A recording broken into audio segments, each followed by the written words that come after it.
Ladies and gentlemen, thank you for joining us for this month's rendition of Spilled Milk. My name is Rakisha Williams. I'm the Executive Director of Milk Like Mine, the Community Birthing and Breastfeeding Service Center. I'm also a birth doula, postpartum doula. I do the childbirth education and many, many other things. We are joined today by a very special guest, somebody that's very special to me that I love. And we are going to get her story. We are going to hear her voice, and we are going to let her be the inspirational person she is as a young mom. Go ahead and introduce yourself. My name is Arielle Williams, and I have a 7-month-old son. All right, Arielle. So we've been through some things, haven't we? Yes, we have. Yes, we have. All right. Why don't you tell us how you came across Milk Like Mine?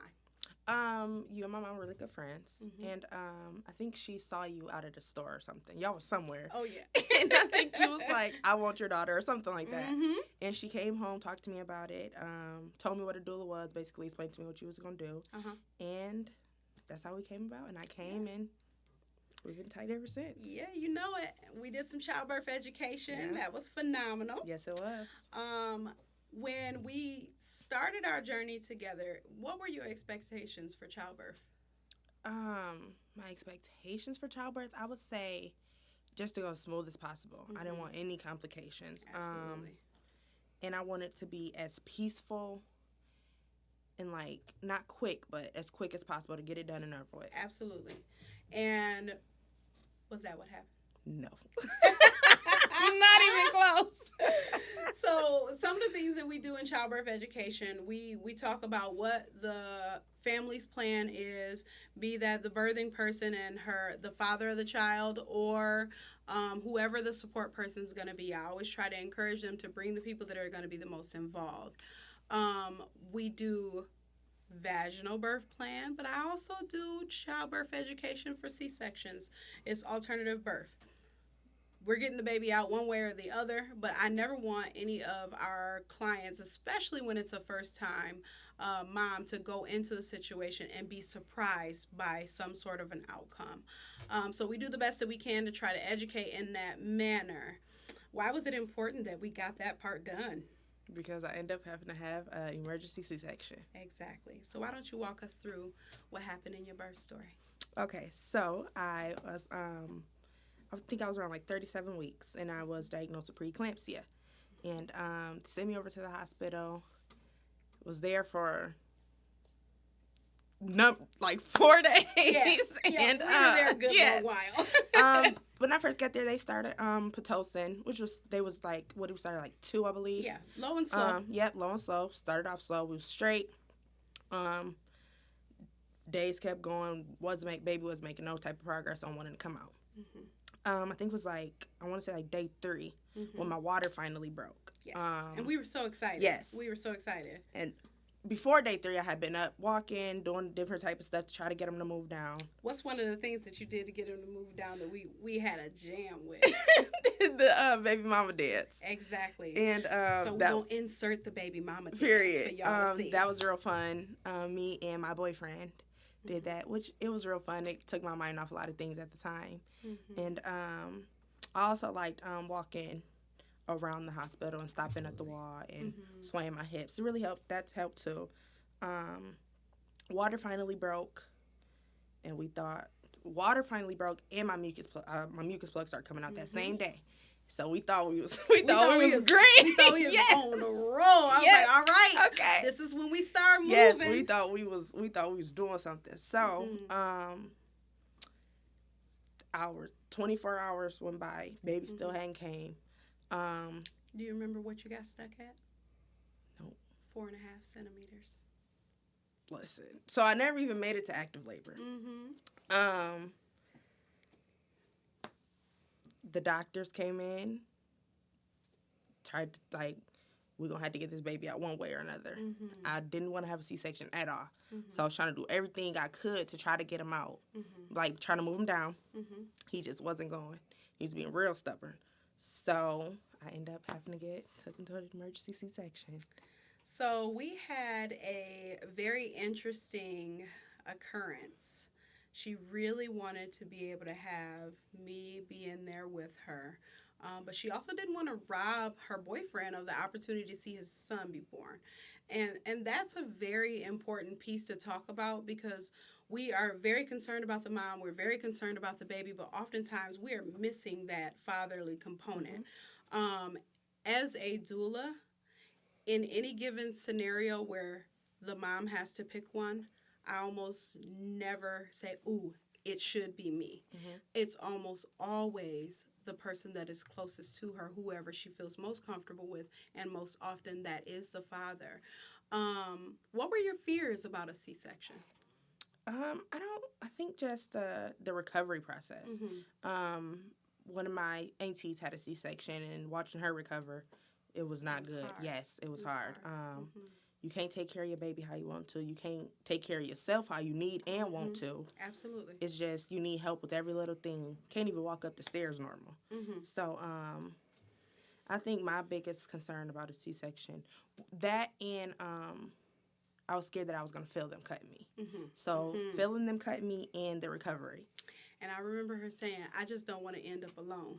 And her mom goes, "And what if he pass out? You need to be able to let one of us up in there because if he pass out, then she literally won't have anybody." Yep. And I felt that. I felt that in every piece of me.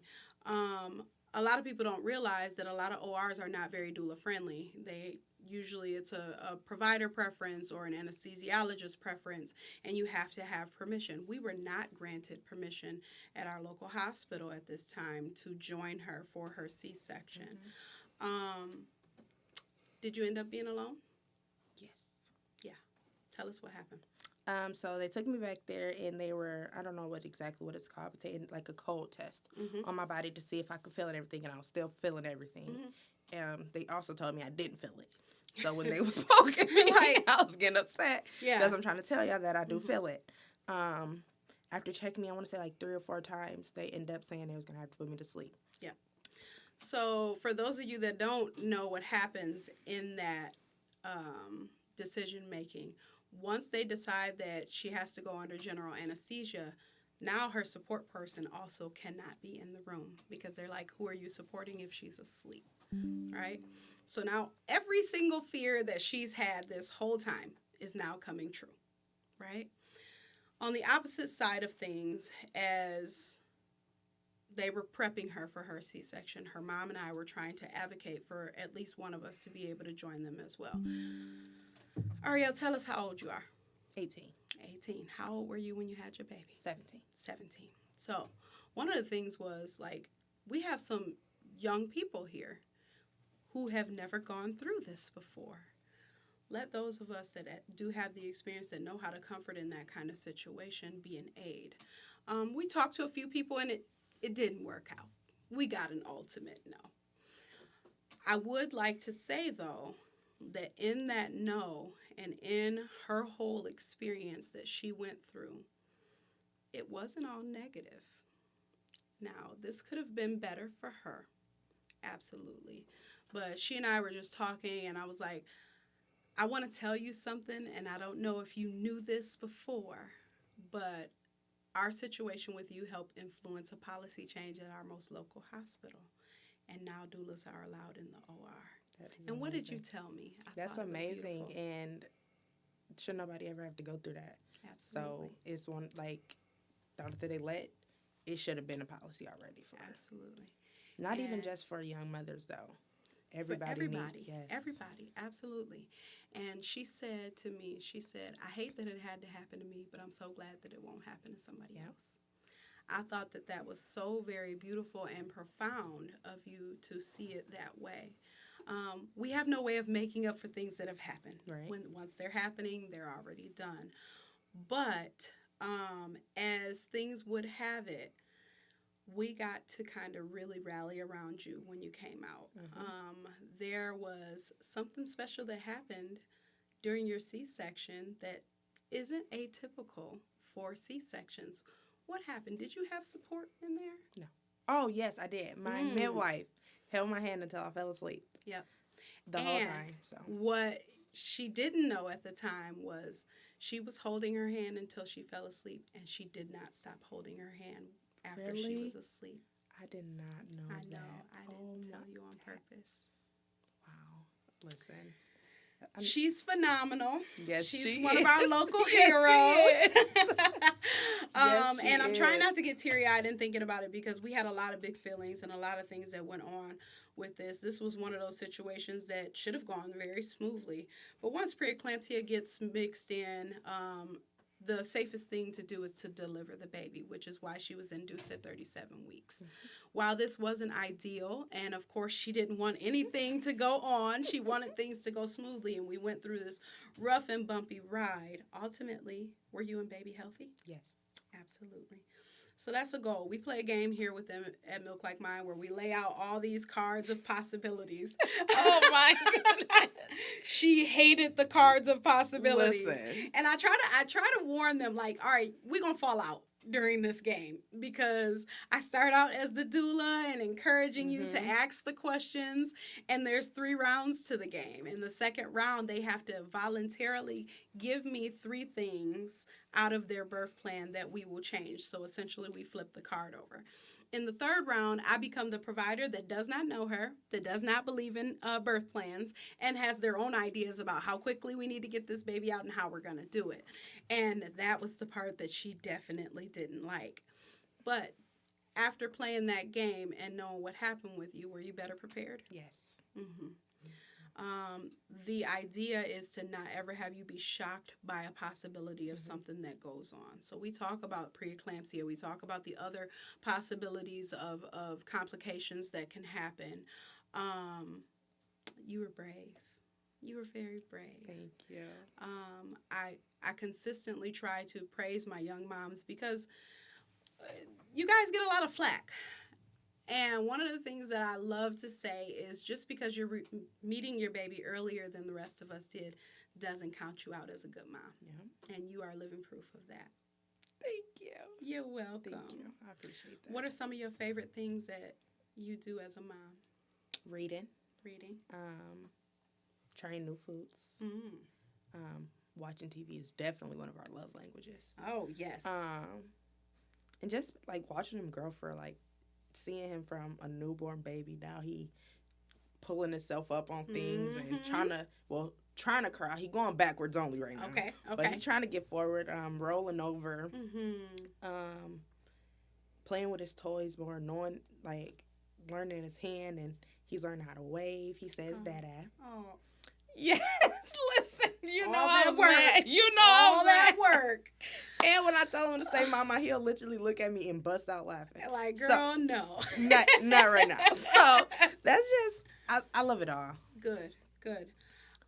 If you had to say something to another young mom, what would you say to her? Don't let the stereotype, don't let it affect you. Like, the typical young mom stereotype is, especially when you get pregnant in high school, oh, that baby ruins your life. You ain't finna graduate. I did it all. Graduated from KCC, graduated from my high school. Started work. She is living proof that determination is what actually defines what your success looks like. It's not about having the baby. And do you feel like having your baby enriched your life? Yes. Why? That's all right. You just know that it feels better. Definitely. It feels better with him. He's my push. Yeah, like, absolutely. Push to do better. There absolutely. You go. And that is your he's why. literally the reason why I want to live, and absolutely pushed me to do so much stuff, and he's making you amazing. Yes, he is. What was the best thing you heard while pregnant? Something that was encouraging to you? The best, I would say, from my baby's father, my boyfriend. It was just one night we was laying down, and out of nowhere, we had been having small talk or whatever, and out of nowhere he just turned to me and he was like, "You gonna be an amazing mom," and that was it. And then, like, we said goodnight, I love you, and then that was it. Like, we didn't have no conversation as to, like, well, why you say that? He just said, "You're gonna be an amazing mom," and that meant a lot coming from him. And I mean, he was there literally every step of the way. He did not miss. No. He did not miss. That really meant a lot coming from him. And we will feature him on a future podcast because I think that you guys' commitment level to one another Mark and I are consistently talking to different couples. Like, yes, it feels great and all the plans while you're together and the baby is not here. But how do we make this new arrangement and family atmosphere once the baby gets here? And I think that you guys have worked hard, not just to figure it out, but to live it in real time. Would you encourage other young moms to have a doula? Yes, definitely. Why? It's if you're say you in labor first time, you my age, you and your boyfriend or whoever your support person is, you don't even father your child or whoever, y'all don't know what y'all don't even know. Like the doctor Ain't coming enough in here, movies in the world that the you doctor can watch coming in here to saying prepare words you you never even heard of, Mm-hmm. and then even if you know what I mean, but you going through so much pain, you got this person here that's gonna speak for you, that's gonna ask you how you feel about this. I just feel like everybody should have one. Everybody should have a doula. Listen, it makes stuff so much easier. When you and I started doing your childbirth education, you weren't very people friendly, were you? Nope. That changed with you and I, didn't Yes, it? it did. Almost immediately. Yes, it did. Almost immediately. Yes. I think that's the magic of having a doula relationship. You get to build these bonds that they wouldn't have formed with someone otherwise. You want to feel close to your midwife or your doctor, but they're not with you through it all. They see you through a lot of it, but they're not with you through it all. If I was to say to you, I think that we're going to take your story and we're going to blow this up, what do you think a young mom would be most inspired by? My determination, and no matter how many times somebody told me you ain't gonna graduate, that don't faze me. It's not up to you. It's up to me. You did 2 graduations. Definitely did. Yeah. And high school and college. Yes. So call that out. I think my determination and just you can't listen to what nobody got to say. Because at the end of the day, it's your baby, your life. And they not going to be here when this baby is crying and all of that. So, girl, listen. Look. So, it's up to you. And I just really want everybody, not even young moms, just moms in general, like, you are, like, you can feel how you feel. You can do what you want to do. But at the end of the day, that's your baby. And don't let nobody. Tell me, was high school different once you started to show? Did people treat you differently as they learned that you were pregnant? I wouldn't say they treated me different. I mean, people would come up to me, rub my belly, which I hated. Oh, man. Oh, please, my goodness. Please. But people, don't walk up to people touching people. That is not a thing. I know it seems like, oh, I just want to. No. Not feeling it. But I wouldn't say necessarily treated me different. Just, I would say they started becoming more affectionate, and I just was not. I don't like that. You wasn't a people. Okay. You wasn't a people Like, person. no, and I know. like, no, please don't touch me. I would love to invite you to never touch me again. Yes. Great. But all right. My teachers definitely did, though. Okay. It was bad. Talk to me a little teachers, bit about that. I mean, just because I'm pregnant, you don't have to accommodate your classroom for me. But I'm not walking up 3 flights of stairs in 2 minutes. I'm not. Yeah, right. Like, you see me. Right. Like, I'm big. I'm waddling through here, oh, though. my goodness. So, they were just, well, the rules doesn't change for anybody. If you're late, you're late. I mean, I get that. But you know I'm walking 1 mile per hour right now. Yeah. Why are you even opening your door? Absolutely. And my attitude is already terrible. Yeah. So, why is you even trying to get me to go there? So, absolutely. That was the only thing. And they tried to... I'm pregnant. I'm starving every single day. Every single day. You trying to tell me I can't bring my food in now? But before I was pregnant, I could bring my food in. Yeah. So now you just trying to make me mad. So. Why are you adding more attention onto me in a negative way? Like, no, absolutely not. So that was the only thing, and it wasn't every teacher. It was just like those select few, and I don't even care no more. So all right, because you out of there. Yeah. All right. So I talked to your mom, and I said, "So how did you take it when she told you?" Talk to me about that. Oh, my goodness. Okay. You created your own safe zone. So I was I found out October 30th. Uh-huh. And I told my boyfriend the same day. Mhm. And we was talking, about, like, how are we going to tell our parents? And I was like, I'm definitely not telling my mom Mhm. or my dad. Mhm. So then I think he ended up telling his parents first. Mhm. And he told them, don't say anything yet because her parents don't know. Mhm. I went to work that day. Well, I went to school on Halloween, went to school, and then I went to the school nurse and did another test, and they gave me, like, my estimated due date and how long I was. Then I ended up going to work that night. Mhm. And I was just at work, and I just kept constantly catching myself rubbing my belly. Mhm. So I told my manager, I'm like, okay, I got to go to the bathroom. I got to tell my mom something. Mhm. It was Tuesday. She was at Bible study. Mhm. So, Safe zone. Yes. Safe. Yes, it was. Uh-huh. So I was like, Mom. She said yes, and I was like, I got something to tell you, but I don't want you to get mad at me, and I don't want our relationship to change. Our relationship ain't never gonna change. Life happens. You my daughter. That'll never change. I love you forever. Mhm. I couldn't even say I was pregnant. Uh-huh. I said, I'm carrying the baby.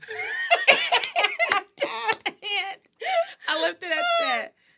I sent that, powered my phone off, put my phone in my purse, and went back to work. This is what I mean by, like, creating a safe zone. Yes. So she was like, she had Bible study. She got to react Yep. like a Christian. Uh-huh. I'm going to turn my phone off just in case this go real bad. Yep. So then I went back to work for like 10 more minutes, and then my nerves was just even worse. Mm-hmm. So I was like, okay, I'll be right back one more time. Went to go get my phone, and all she had said was okay. Mm-hmm. Okay. Okay. So, like, Mm-hmm. please don't just say okay. She was like, we'll talk more later. Mm-hmm. So after she said, we'll talk more later, she said, I love you, and I hope you don't think that'll ever change. Mm-hmm. So that was that. I said, I love you too. I went back to work. Then my nerves, like, it relaxed. Mm-hmm. Then when it got time for me to get off and I had to drive home, Mm-hmm. I definitely thought she was going to be in the living room waiting for me. Yeah. She was in her room. I got home. I got home pretty late, so she was in the bed. And I knocked on her door. She said, come in. And I busted out crying. And she said, I love you. And then we didn't talk about it no more that night. I gave her time because obviously she's need time for that. Mm-hmm. And then that weekend, we ended up going to dinner.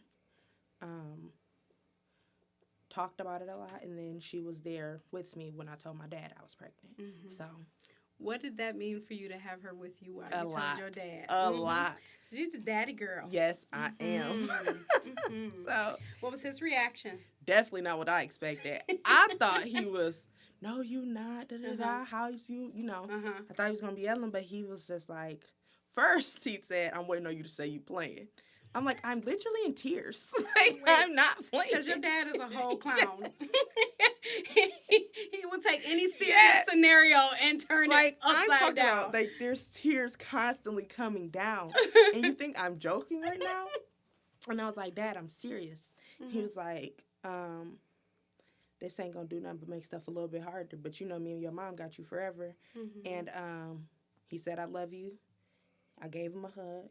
Mm-hmm. And then his last thing was, dang, shorty, and then I love you. Oh. Then that was it. And then he went back in the house, and then he told me text him when I got home. He said, good night, I love you. We're going to get through this. All right. And that was it.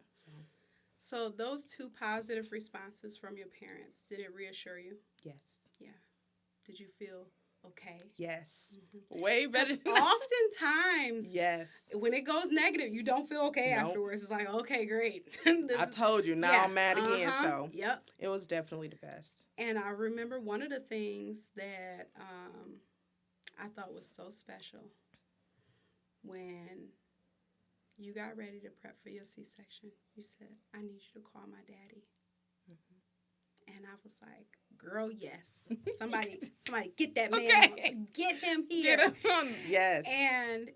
But it was beautiful to see the outpouring of love and support for you. Mm-hmm. Some mothers don't get that. And it sucks. And that sucks. But I was so very proud of your whole family unit and your siblings when they came in. Oh, my gosh. I don't even remember after that. I was on so many medicine. Yes, they were hilarious. But ultimately, even if nobody had walked in and said the same thing, it said anything, the love was felt immediately. Mm-hmm. It was so beautiful to see. What do you say to people that says C-sections are the easy way out? Negative. Negative. It's not. Like I Two can't times like, C-section okay. over here. So Oh yeah, whole no, negative. and I'm okay. I'm only one, and Yeah. I'm one and done for now. But Uh-huh. it's like I get like yeah, somebody else is doing like they cutting 7 layers of my skin. Mm-hmm. Then they gotta sew that all back together. Mm-hmm. And then when I'm up, I can't just recover. Mm-hmm. Got a whole nother baby to take it. Got myself to take care of. The weight restriction alone. They say, oh, don't lift more than XYZ amount of pounds. You take the weight of your baby and you set it in a car seat. We've already exceeded that. Like, are you like serious? without even Yes. adding the diaper bag and the in and out, we've already exceeded it by putting the baby in the car seat. Can't even walk up the stairs facing forward. You gotta walk backwards. Walk backwards. Okay, so that's a whole thing. Remember, that was one Yes. of the things that I told you. I was like, okay, so nobody told me when I first had my C-section, but my second C-section, my doctor was like, oh, honey, if you have to go up the stairs, have somebody support you, but walk backward. It pulls less on the incision. What? Do it. Why? Oh my Why goodness. is that a secret? Like, why was that a secret? Like, why is you not telling everybody? Absolutely. So, talk me through your postpartum life. How are things now? How do you feel? No, I'm okay right now. Dealing with a lot of depression and anxiety. But as far as like when I first came home, I was good. My baby was good. I think the hardest thing he's had a lot of belly problems. He spits up a lot, and just trying to figure out what type of milk works best for him. It's stressful, and but even from the moment I got home, his dad has been there, like literally helping. And my mom has too, but his dad is. Well, and I think that your parents have had to help less because of how much his dad shows up, right? Yes. I think that in the early postpartum period, it is the most confusing time. Then you add the fact that you had to go under general anesthesia. That messes with you. You feel really loopy. Yeah. And then you have to learn to care for yourself in a way that doesn't hurt yourself. I.e., you have this C-section incision that you have to take really good care of. And then if you bend down the wrong way, or if you lift your leg too much, laugh too hard, sneeze, cough, any of that. And there is a coughing aspect of recovery because of the anesthesia that's used. All of those different things, do you feel like it made you stronger? Did it tear you down until you got used to it? How did you feel about that? I think I would say it tore me down until I got used to it, because I don't like asking people for help. I don't like asking people to help me with anything. So when I was at home and like my baby's father was like doing something with the baby, but I needed to get up, I felt like a terrible mother, because now he got to take his eyes off the baby just to come help me get out the bed just so I could use the bathroom.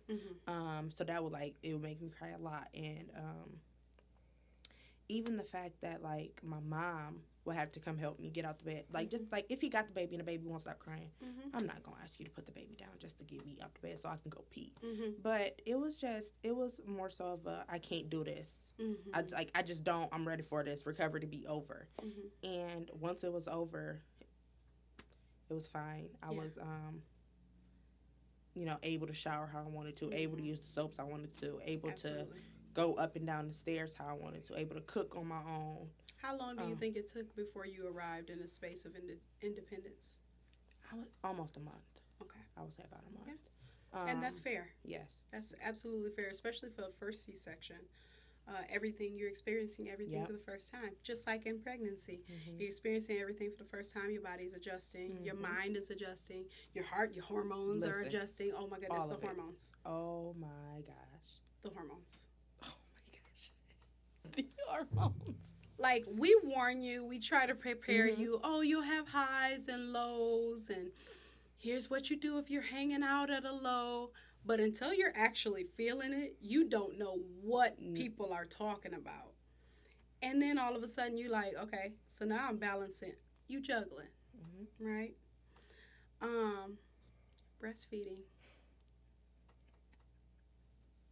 Now, she giggles, but really, her experience is, we talked about it in the last Baby Cafe, the reality versus expectation.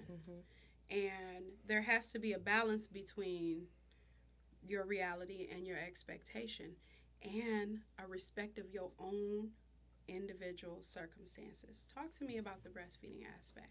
Um, Local hospital was just pushing for me to breastfeed, Mm-hmm. but they also wasn't saying how all the medication I was on is gonna slow that down. Mm-hmm. So I'm trying. Like I really wanted to breastfeed at least for like 6 months. Mm-hmm. Um, so I wanted to try it, but all the medicine I was on, Mm-hmm. I wasn't producing enough, and Mm-hmm. I couldn't even feed my baby when he first came out. Yeah.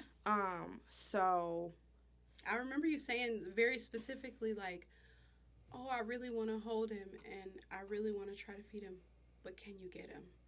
Because you were just regaining feeling and I didn't know mentally you weren't exactly there yet, right? And it was just it was just so much, and I just feel like the hospital, like they just try to push breastfeeding so much that they like, even when I asked for formula, I felt like a terrible mom because of how bad they wanted me to breastfeed. What did I tell you? You don't have to. You can do whatever. Fed is best. So. You need to be able to do what is going to help you, because helping you first is going to help you be the mother. Now, I'm a lactation specialist, a lactation counselor on the pathway to IBCLC. I do believe in breastfeeding in its entirety, but I also believe that that doesn't always work out for everybody's circumstances. For those of you wondering, C-sections can delay your milk coming into full volume for up to 10 days.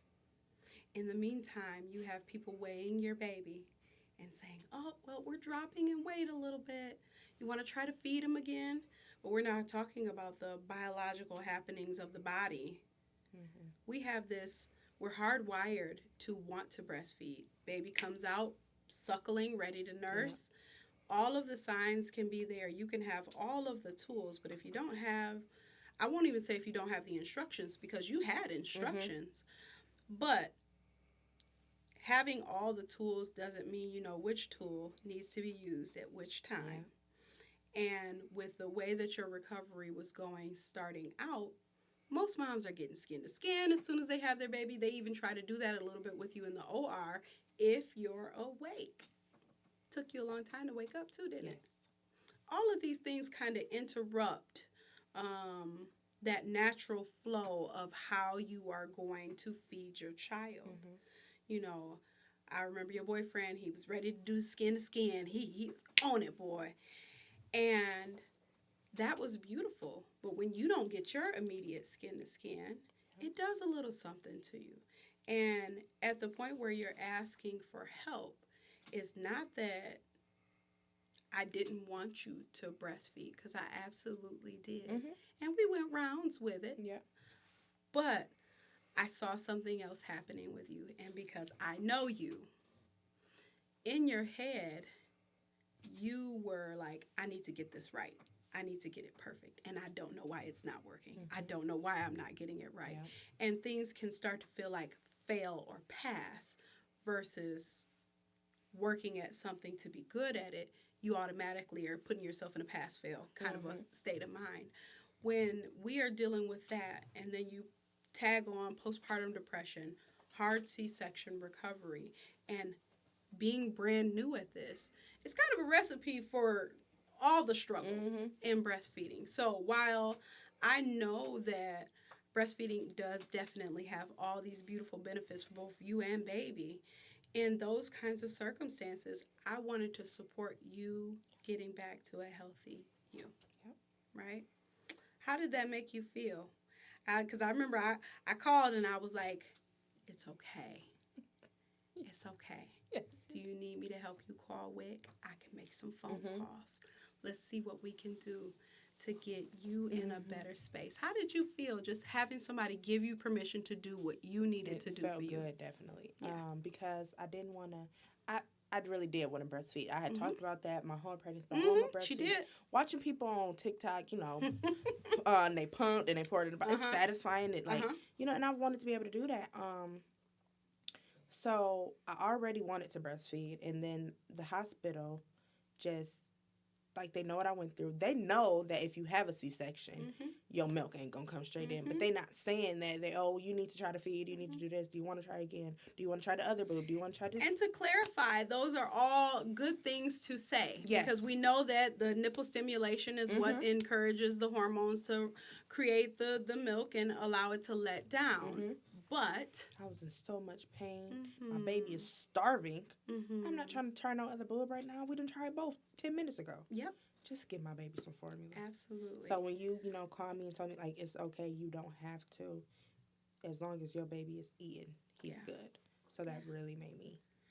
And I think that as we were going through you coming off of anesthesia, so anesthesia gives you this false sense of I feel good, right? You ain't feeling nothing too much. You might be a little nauseous. I remember you got really itchy. But when that medicine starts to wear off, and then they like, here's a Tylenol and an ibuprofen, and you like, for what? Because this ain't Tylenol. I take that for cramps. We don't take that for major surgery. I think that all of that is a lot to be taking in all at once. And I think that we have good conversations and not enough hard conversations. I think that initially I did tell you this doesn't have to be a permanent thing. It can be temporary. But you ultimately decided to do what was best for you in your circumstances. And that's a part of you being the mother. Yep. You in charge, right? And I told you that when you were pregnant. I was like, you're a mother right now. So you can't let nobody else tell you about what decisions you're making for yourself. You make them, you stick with them, and the right people will support you in it. If we had to round this out, how do you feel about motherhood in general? I love it. Like, best feeling ever. Like, it's one of the most, I'm trying to think of the right word, rewarding things you could ever do. Absolutely. Definitely. Absolutely. You got a double reward because this baby started out looking like his whole daddy's clone. Okay. He came out and I was like, ooh, sis, dang. I know that feeling. But time went on and I was like, oh, this baby is like a butterfly. It has now morphed into his mama's child. Yeah. Because he looks just like you. Yes, he do. Yeah, we might feature a picture of him. I might drop a picture in there. Because I think that when we start counting the different things that we expect versus what we got in reality, the good is always going to outweigh the bad. Definitely. And I think that in the success that you've pushed yourself to have and you've been supported to have, it is something to be celebrated. Everybody talks about celebrating birthdays and this, that, and the third, and we throw all the emphasis on the child, but day of birth, the day you gave birth. And after all those hours, I'd like to offer some clarification. So even though we did all the positions and all of the movements and all of the induction methods and things of that nature, she stayed stuck at 4.5 centimeters because this baby was wrapped. And I mean wrapped. We were a little around the neck, around the shoulder, and around the foot. And her placenta was attached to the uterus at the very top. So essentially, it would be like a dog that is trying to get off the leash and you keep pulling the leash back. He was so wrapped up in that cord, he wasn't going nowhere. Nope. And that's why we were stuck. Yep. So we talk about C-sections and elective versus necessity. An elected C-section means, okay, usually, and I say usually because I've heard that there are exceptions that are being made. But usually when it is a first-time C-section, it's because something didn't go as planned. There's a failure to progress or an emergency happened, baby's heart tones, mom's health. There's always something that to indicate. With subsequent C-sections, though, they give you the option of having another C-section and planning it, because we know that planned C-sections go very differently than emergency ones. And yours wasn't necessarily a planned C-section, but we did have a window of time that didn't make it feel so very rushed, right? An elected C-section says, okay, I'm due at this time. I got a good window of time. We're going to go within the week that I'm supposed to be due, and that's when we're going to do the C-section. A C-section out of necessity means that someone's health is being affected, and or in your case, it was a failure to progress. At the end of the day, we made the decision to do that because he still looked good. We were like, okay, he still looks good. So before this gets to a point where he's not looking very well, because we were over 24 hours with our waters broken, and there are dangers with having your water broken. You open yourself up for infection after a certain period of time. Did it feel better that it wasn't an emergency C-section? Or did it just fall under the C-section category? It just fell under the C-section category for sure. Yeah. Sometimes I try to explain it in the way that, you know, at least we're not running and rushing and they're trying to spill information out to you in 35 seconds because we got this much time before somebody's in real trouble. I think that you've done a phenomenal job. I really do. I keep trying to influence all my new clients to do the baby mama dance. I'm like, come on, y'all. I can't even remember. It really do help. It takes your mind off a lot. And it's distractive. And, oh, my gosh, your boyfriend was so funny. After you get down low, you might. You might need a little bit of help getting up after you get down low. But those are some of the movements that we are trying to do to get that baby down. You are a beautiful standard. And you've done well. I think that kudos, shout out to her parents. Definitely. Absolutely. And shout out to your boyfriend too. Definitely. You can drop his name. I don't give, okay. I was going to say I don't give identifiers out. But I think that all of you have done a phenomenal job. And your baby boy is so very blessed to have all of you around. All right, y'all. That's wrapping it up for Spilled Milk this month. Feel free to check out her story on our YouTube, Facebook, Spotify, and maybe Instagram. I don't know if we're dropping it on Instagram just yet. But I think our next feature will actually be your boyfriend. When he has the time. And then when we do our little couples thing, we'll bring y'all back for that. Y'all can school some of these youngins on how to keep it together. Period. All right. That'll get us out of here. Peace. Thank you.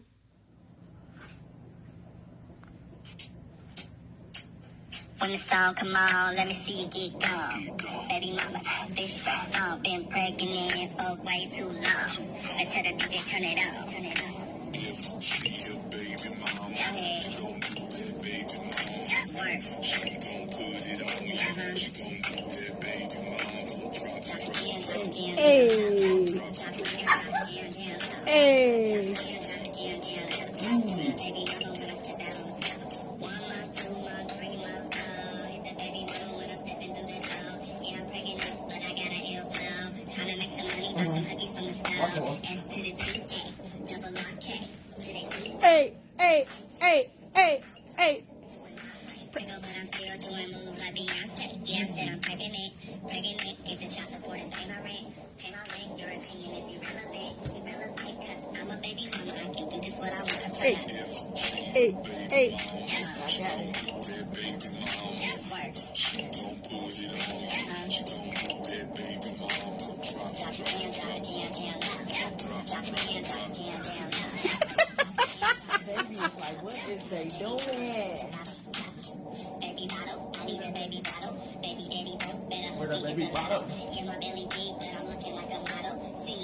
Work.